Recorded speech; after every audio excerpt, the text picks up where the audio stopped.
The twilight bled across the African savanna, painting the acacia trees in stark silhouette against a bruised orange and violet sky.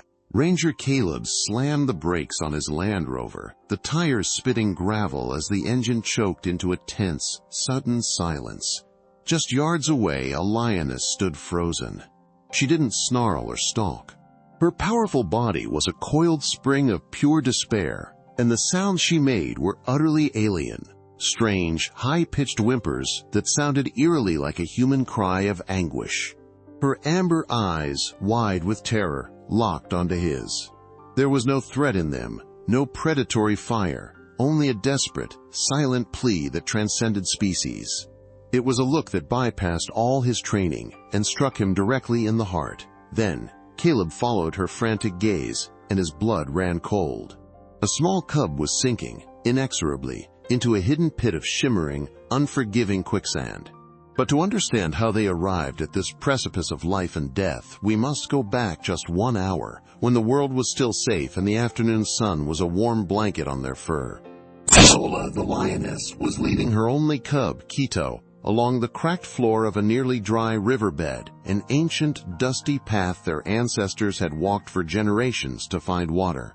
This was a lesson in survival, a tutorial in tracking and scent, but for Quito, it was a grand adventure. The world was full of wonderful distractions, from the skittering of lizards to the rustle of unseen things in the tall grass. His every movement was a clumsy pounce, a playful stumble, a joyous and uncoordinated dance of pure, innocent life, all under his mother's watchful, patient gaze. Quito, ever the bold explorer and easily captivated by the wonders of his new world, darted off after an iridescent beetle that shimmered like a misplaced jewel in the dust. He was completely absorbed in the chase, his tiny paws kicking up small clouds of dirt, his focus absolute. One wrong step. That was all it took. The ground, which looked as solid and dependable as the rest of the riverbed, gave way with a silent, hungry pull. Zola heard the faint splash and a startled yelp. She lunged to help, her maternal instinct overriding everything, but the treacherous mire gripped her paws as well. Every frantic move she made to reach her son only dragged her deeper, weakening the cub's fragile hold on the edge. Panic, cold and sharp, seized her heart. Now, trapped in the present, Zola could only watch as the life she had created was slowly swallowed by the earth. The setting sun was a merciless clock, its fading light stealing the precious seconds they had left. The bond between them, a force usually strong enough to command the savannah, was rendered useless against the indifferent physics of the mud. From the driver's seat of his vehicle, Caleb felt the weight of the moment press down on him, a silent witness to a primal tragedy. He was a man of rules and protocols, but the scene before him was not in any manual. What happened next would defy every law of nature he had sworn to uphold. But to understand what was about to happen, we need to go back 3 months. Their strange and silent friendship began not with a roar, but with a whisper of pain. Caleb had found Zola near a watering hole, a deep, festering thorn lodged in her paw, making every step an agony. She was weak, vulnerable, and her defensive snarls were brittle with fear. Instead of reaching for his rifle, Caleb had spent the day parked a safe distance away, a silent guardian. He left a specially treated piece of meat, laced with a mild sedative and antiseptic. He watched as she, driven by hunger and instinct, cautiously ate it. The next morning he returned to find her walking with a slight limp, the swelling already reduced. She saw his jeep, and for the first time, she didn't run. She simply watched, a flicker of something new in her amber eyes. That first act of quiet kindness became an unspoken routine.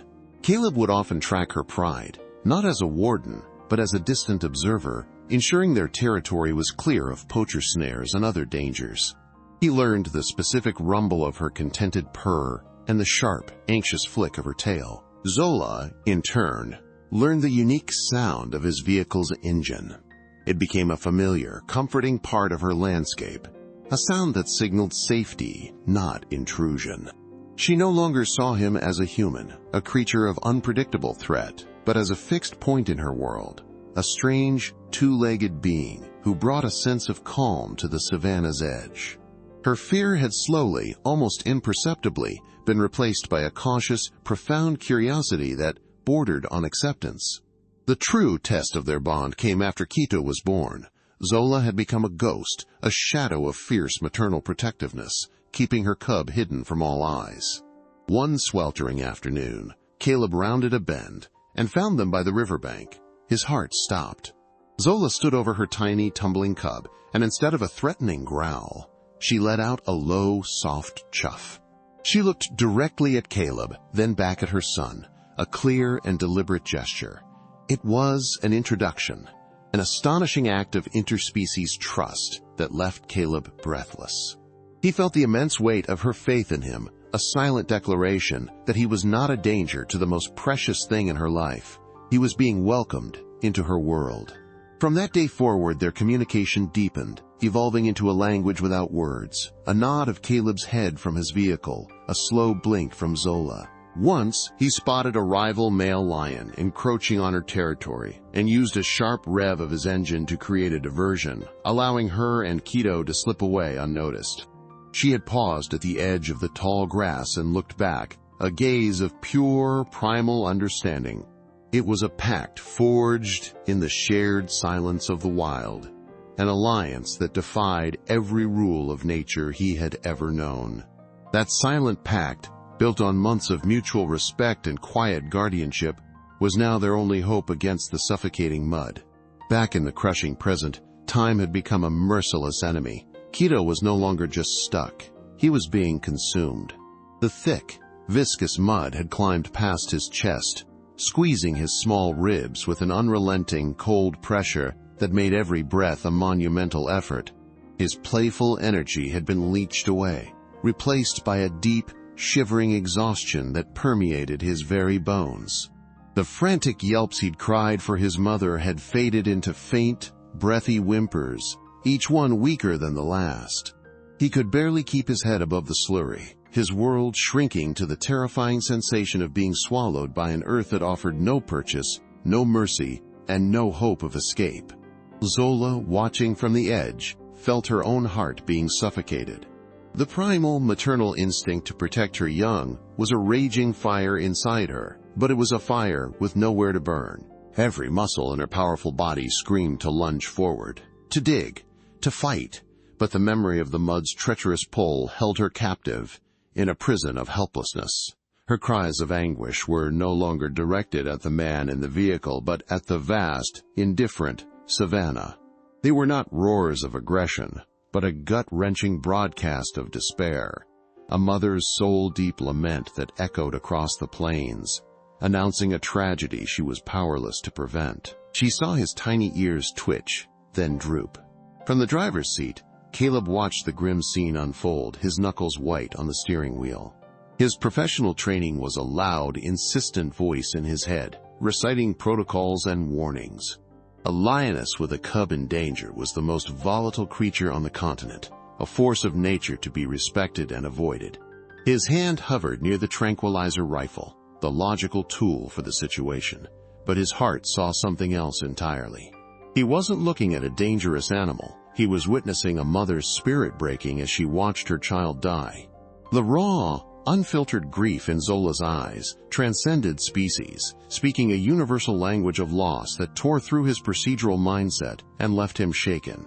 The setting itself seemed to conspire against them, amplifying the growing sense of doom. As the sun disappeared completely, it dragged the warmth and color from the world, leaving behind a cold blue twilight that bled into a starless night. The air grew heavy and still, the silence broken only by the faint, gurgling sound of the mud pit as it slowly claimed its victim. Long, distorted shadows crept across the landscape, making the world feel menacing and unfamiliar. The quicksand, once a hidden trap, was now a gaping mouth in the darkness, a patient and impersonal predator whose victory felt more certain with every passing second. The vast, open savanna had become a claustrophobic, inescapable stage for this slow-motion horror. Quito's struggles had now ceased completely. He was a small, still shape, submerged up to his chin, his golden fur matted and dark with the heavy mud. A final, almost inaudible sigh escaped him, and his head slumped forward, his nose dipping into the slurry. Seeing this, a profound and terrible silence fell over Zola. Her desperate roars and moans died in her throat, replaced by a stillness that was far more terrifying. She stood like a statue carved from stone, her amber eyes fixed on the spot where her cub was disappearing. The fight had gone out of her, replaced by the hollow, vacant shock of ultimate defeat. For Caleb, that silence was the loudest sound he had ever heard. It was the sound of hope finally being extinguished. The last sliver of light vanished, and darkness claimed the savannah. The air was thick with unspoken finality, a heavy blanket of grief and inevitability. Caleb knew, with a chilling certainty that settled deep in his bones, that he was witnessing the final moments. The rules, the protocols, the years of training, they all meant nothing in the face of this raw, primal tragedy. He could either remain a passive observer, a footnote in this sad story, or he could shatter every regulation he had sworn to uphold. The time for watching was over. Time was running out. Something had to be done, or all would be lost. The breaking point arrived with a sound so faint it was nearly lost in the vastness of the night, a final, barely audible whimper from Quito. His small head slumped forward, his nose touching the surface of the thick, suffocating slurry. In that instant, something shattered within Zola. The raw, primal rage and despair gave way to an instinct far deeper and more ancient. In a move that defied every known law of animal behavior, she did the impossible. She slowly, deliberately, backed away from the pit. Her powerful legs trembled as she retreated several yards, every fiber of her being screaming in protest. Then, she lowered herself to the ground, belly down in the dust, her head placed low between her paws. It was a gesture of absolute, unconditional surrender, an offering of total vulnerability that was breathtaking in its courage. From the cab of his Land Rover, Caleb watched, his heart hammering against his ribs. The sight before him was not in any field guide or textbook. This was not the behavior of a cornered predator. It was a conscious, intelligent plea. He was no longer looking at a dangerous beast. He was witnessing a desperate bargain being offered by a mother, willing to sacrifice her own dominance and pride for the life of her child. The invisible wall between their worlds crumbled into dust. The rules, the protocols, the years of training, they all became meaningless noise in the face of this profound act of trust. He was being asked to honor a pact, and in his soul, he knew he had no choice but to accept. The decision wasn't made, it was revealed. With a newfound clarity that cut through his fear, Caleb's hands moved with purpose. He reached forward and turned the key, and the engine's low rumble died with a final decisive click, plunging the scene into a dead, ringing silence. The sound of his own breathing seemed unnaturally loud as he unlatched the heavy door, its metallic groan echoing across the still plain. He swung his legs out, his boots crunching softly on the gravel, a sound that felt like a gunshot in the quiet. From the back of the Rover, he grabbed a thick coil of rope and a long, sturdy branch he kept for emergencies. Zola watched his every move, a tremor running through her muscles, an ocean of instinct held back by the sheer force of her will. He was now on her turf with no protection. He took his first step toward the pit, and the world seemed to hold its breath. The air was thick with the earthy, damp smell of the mud and the palpable tension radiating from the Lioness. He was acutely aware of his own vulnerability, a soft-bodied human walking deliberately into the kill zone of one of the world's most efficient predators. He didn't dare look directly at Zola, but he could feel her gaze on him, a physical weight on his skin.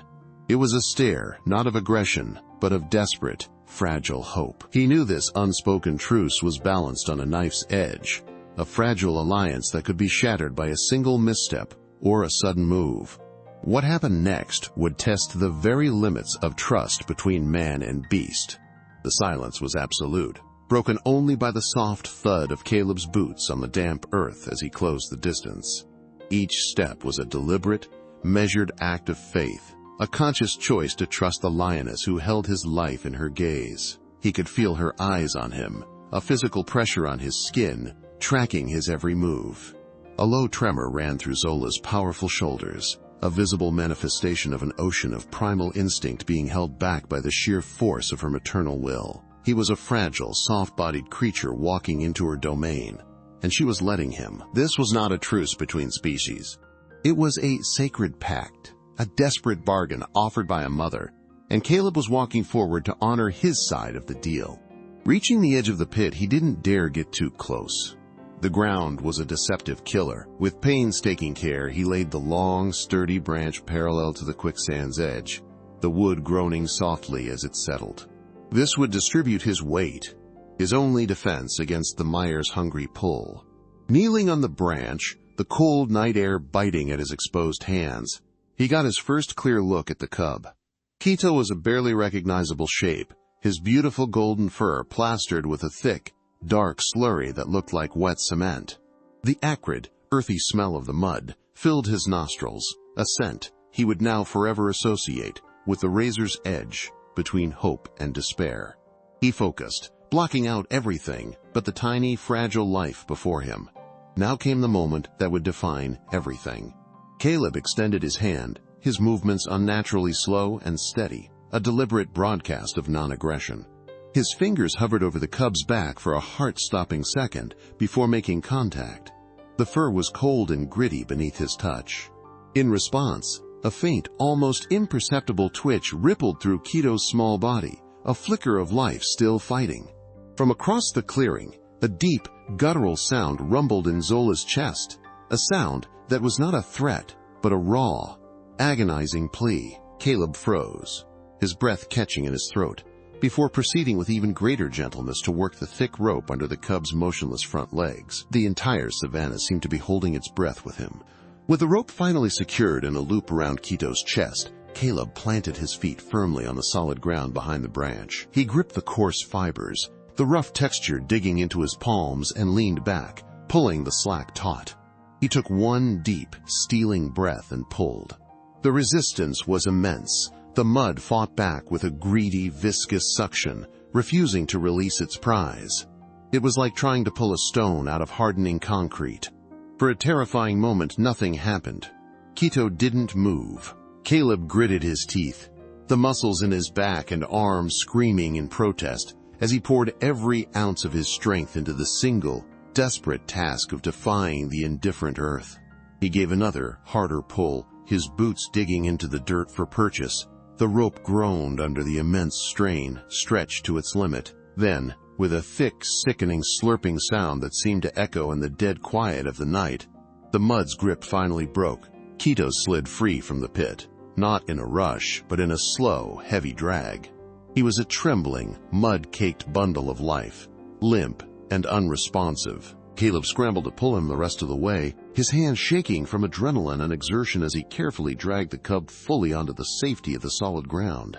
The small body lay motionless at his feet, a silent, still form against the dark earth. For a single, agonizing second that stretched into an eternity, nothing happened. Quito was just a heap of mud and fur, and a cold dread washed over Caleb. Was he too late? Zola let out a low, mournful cry, the sound of a heartbreaking. But then, a violent shudder racked the cub's small frame. Quito coughed once, twice, spitting a thick glob of mud from his lungs. He took a ragged, desperate, gasping breath, and the sound, the beautiful, triumphant sound of air filling his lungs, shattered the night's oppressive silence. Caleb sagged with relief, a choked sob escaping his own throat. The cub was alive. The pact had been honored. Now the next move belonged to the mother. 3 weeks later, the setting sun cast a benevolent golden light over the savannah, transforming the landscape from a place of harrowing memory into one of serene beauty. From a respectful distance, Caleb sat in his motionless Land Rover, the engine silent. He wasn't on patrol. This was a pilgrimage. Near a cluster of acacia trees, Zola rested, her powerful form relaxed in the tall grass. A short distance away, Quito, now visibly larger and his coat gleaming with health, pounced on a grasshopper with all the clumsy exuberance of a cub who had never known a moment of fear. The traumatic memory of the mud pit seemed to have been washed away by the intervening weeks of sun and his mother's devoted care, leaving only the pure, unadulterated joy of being alive in a world that felt safe and full of wonder. Zola lifted her head, her ears twitching not with alarm but with recognition as she registered the familiar shape of the vehicle on the horizon. In the past, this would have been the extent of their interaction, a silent acknowledgement from afar, but something fundamental had shifted between them that night. She rose with a fluid grace and began walking directly toward the Land Rover. She moved without aggression or fear, her pace steady and deliberate. Quito, seeing his mother on the move, bounded after her, his curiosity piqued. She stopped about 20 yards from the vehicle, a distance that was both safe and profoundly intimate, and simply stood there, her amber eyes meeting Caleb's through the windshield in a gaze of quiet, profound understanding. Caleb remained perfectly still, his hands resting on the steering wheel, his heart swelling with an emotion he couldn't name. He was a guest here, an observer invited into a sacred moment. Zola let out a low, soft chuff, a gentle rumble that vibrated in the still air. It was a sound of greeting, of peace, a sound that spoke volumes, more than any human word ever could. Then, she turned her head and nudged Quito, who had begun to wander too close, gently guiding him back. Before leading her son into the concealing cover of the tall grass for the night, she paused and looked back at Caleb one last time. It was a final, silent confirmation of their bond, a pact forged in desperation and sealed in the shared miracle of survival. Watching them disappear into the twilight, Caleb felt a profound sense of clarity. The invisible line that separated his world from theirs had been irrevocably blurred. That night had taught him that compassion is not a human invention, but a universal language, and courage is not the absence of fear, but the decision to act in spite of it. The instinct of a mother to protect her child knows no species, a fierce and sacred love that beats in the heart of every living creature. It is a bridge between worlds, proving that in the moments that matter most, we are all connected. Do you also believe that animals can teach us about the deepest forms of love? Share your story in the comments and subscribe for more moments that restore your faith in the world.